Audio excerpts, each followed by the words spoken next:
Good morning class. आज हम बात करते हैं क्लास 9th के मैथमेटिक्स सब्जेक्ट की चैप्टर नंबर 1 और आज सेकंड लास्ट चैप्टर है। एक सेकंड लास्ट लेक्चर है। एक लेक्चर और होगा, चैप्टर फिनिश हो जाएगा। Lecture number 11। देखिए हम बात करेंगे आज कि कोई भी रैशनल नंबर है तो उसे कैसे प्रूव करेंगे रैशनल नंबर इरैशनल नंबर है। आपने अभी तक देखा कि आप प्रूव कर सकते हैं रूट 2 एक रैशनल नंबर है। जितनी भी रूट्स में डिजिट आएंगी आराम से, मैंने आपको बताया क्या प्रोसेस है उसको रूट रिप्रेजेंट करने का।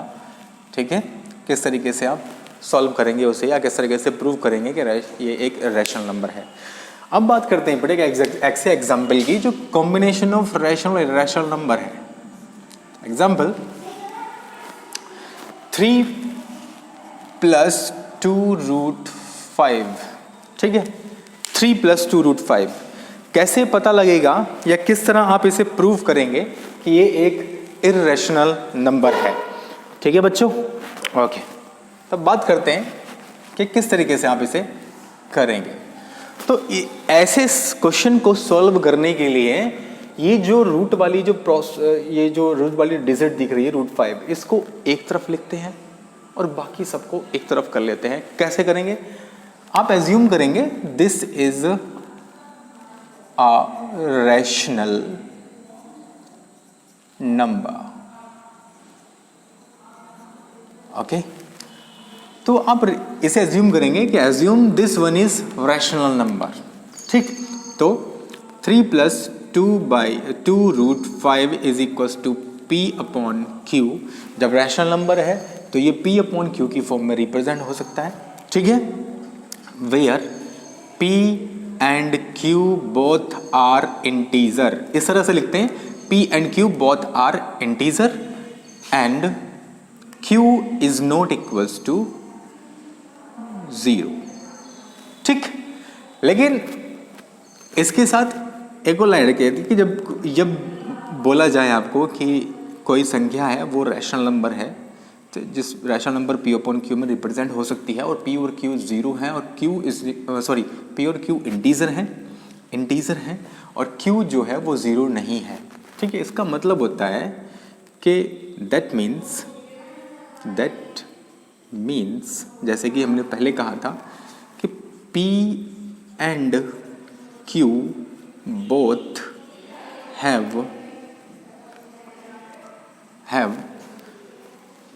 no common factor both have no common factor other than 1। कि 1 के अलावा इनका कोई और फैक्टर नहीं है कॉमन फैक्टर मतलब P और Q जो हैं वो इनका कोई भी कॉमन डिवाइजर नहीं है, या कह सकते हो P और Q standard form of rational number है। अगर P एंड Q की बात करूं, P मान लीजिए 3 है और Q मान लीजिए 4 है, तो बेटा इनका कॉमन फैक्टर क्या है? 1। तो 1 है, इसके अलावा कोई है? अगर मैं बात करूं 5/10 की, तो इनका कॉमन फैक्टर है? यस है। क्या कितना है? 5, क्योंकि दोनों 5 से कट रहे हैं। ये 5 से 1 टाइम, ये 5 से 2 टाइम। तो 1 और 2 की बात करूं तो ये इसकी रैशनल नंबर की स्टैंडर्ड फॉर्म है। स्टैंडर्ड फॉर्म रैशनल नंबर्स की स्टैंडर्ड फॉर्म है। स्टैंडर्ड फॉर्म कहती है कि बेटा कोई भी कॉमन डिवाइजर नहीं होना चाहिए, P और Q का कोई भी कॉमन डिवाइजर नहीं होना चाहिए। कह सकते हैं कोई भी कॉमन फैक्टर नहीं होना चाहिए। आइए देखते हैं। ठीक है, उसके बाद फिर आप करेंगे स्क्वायरिंग बोथ साइड। सॉरी अभी नहीं करेंगे, पहले इसे उस फॉर्म में कर देंगे जिस फॉर्म में हमने आपको बोला था। क्या बोला था कि 3 + 2√5 = P/Q। देन 2 आगे चलिए 2√5 = P-Q - 3 P/Q - 3। नाउ एलसीएम ले लीजिए, क्या आया? Q और ऊपर क्या बचा? P - 3Q। ठीक है, तो 2√5 = P - 3Q/Q। नाउ √5 या यहाँ लिख देते हैं √5 √5 is equals to p minus 3q upon 2q। Okay, इसे मान लीजिए LHS और इसे मान लीजिए RHS। ये लेफ्ट हैंड साइड है, ये राइट हैंड साइड है। सबसे पहले आप इसे मान लेंगे इक्वेशन नंबर 1। तो आप सबसे पहले इक्वेशन नंबर 1 की RHS लेकर चलेंगे। तो फ्रॉम RHS ऑफ इक्वेशन 1, सब में ऐसे करना है आपको, ठीक है। क्या है RHS ऑफ इक्वेशन 1? क्या है? p minus 3q upon 2q। ठीक, अब आप जानते हैं, क्या जानते हैं कि p and q both are integer, both are integers. p और q दोनों इंटीजर हैं। तो बेटा p minus 3q will be a integer, होगा इंटीजर? नहीं, एक इंटीजर में से दूसरा इंटीजर घटा दिए। p माइनस 2q, p की वैल्यू मान लीजिए 5 है, इंटीजर है। q की वैल्यू मान लीजिए 2 है, इंटीजर है। p की वैल्यू 5, q की वैल्यू 2। तो p माइनस 3q लिखेंगे, p माइनस 3q, तो p माइनस 5 2 इंटू 3 है ना, इज इक्वल्स टू -1। तो -1 भी एक इंटीजर है, -1 एक इंटीजर है, यस इंटीजर है। तो अगर p और q इंटीजर है तो p माइनस 3q भी इंटीजर होगा, ठीक है। And 2q will also be N integer, होगा? होगा या नहीं होगा? p और q दोनों इंटीजर हैं, p माइनस 3q भी इंटीजर होगा और 2q भी इंटीजर होगा, होगा। That's why we can say that this one p minus 3q और डिवाइडेड बाई 2q एक रैशनल नंबर होगा, इंटीजर अपॉन इंटीजर एक रैशनल नंबर होगा, होगा। ओके, नाउ आप लिख सकते हैं कि p minus 3q upon 2q will be a rational number. ठीक, आइए अब लेते हैं LHS। LHS लेते हैं। LHS क्या है? LHS √5। क्या है LHS? √5। Now LHS is √5। तो मान लीजिए, एज्यूम कर लीजिए, लेट एज्यूम कि √5 is an rational number. Rational number होगा तो √5 is equals to a upon b, where a and b both are integer और b is equals to not 0। That means a and b both have no common factor other than 1। दोनों में अगर ये integer है, sorry rational number है, ठीक है, और a एंड b दोनों इंटीजर है और b जो है वो इक्वल्स नॉट 0 है, इसका मतलब रैशनल नंबर है, तो a और b दोनों का कॉमन फैक्टर 1 होगा, एक के अलावा कोई होगा ही नहीं। ओके, नाउ इसे मान लेंगे कुछ इक्वेशन नंबर 2। फिर करेंगे squaring both side, squaring both sides. क्या आएगा? 5 √5 square is equals to a upon b square. तो ये क्या आ जाएगा? 5 is equals to a square upon b square. तो यहाँ से क्या मिलेगा आपको? ये अलग अलग कर लेते हैं। यहाँ से क्या मिलेगा आपको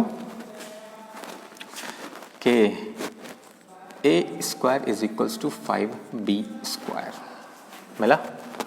a square is equals to 5b square equation number 3 मान लेते हैं, ठीक। तो इसका मतलब है कि 5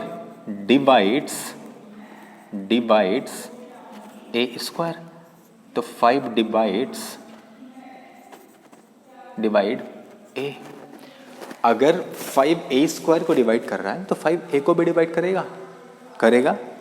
ओके, नाउ आइए यहाँ पर। Now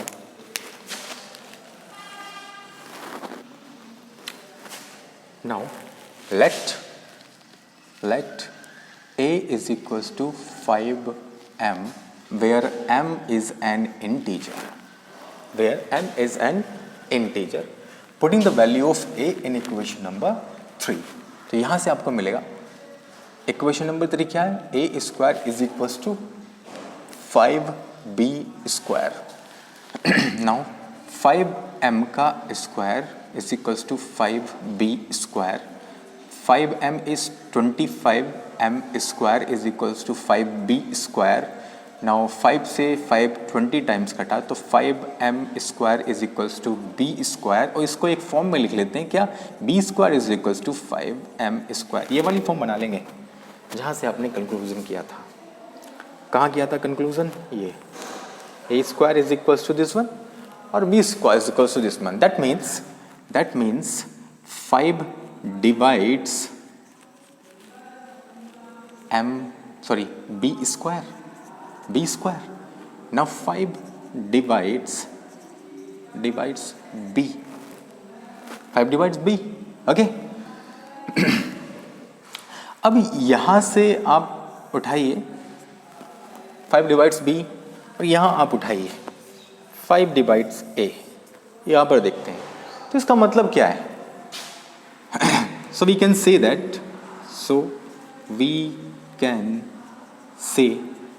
that 5 divides both a and b। That means 5 is the common divisor को बोलते हैं क्या, factor of A and B. दोनों का कॉमन डिवाइजर होगा या कॉमन फैक्टर होगा।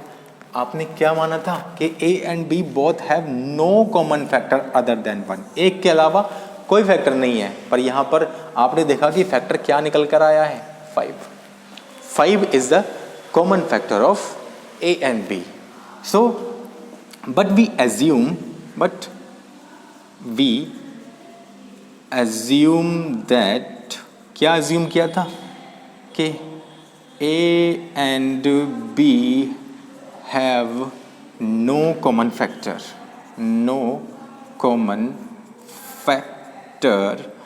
other than 1। So our assumption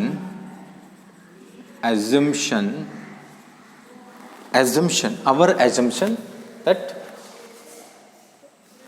a and b is a rational number is wrong। क्या कि a और अपॉन b एक रैशनल नंबर है, वो रॉन्ग है।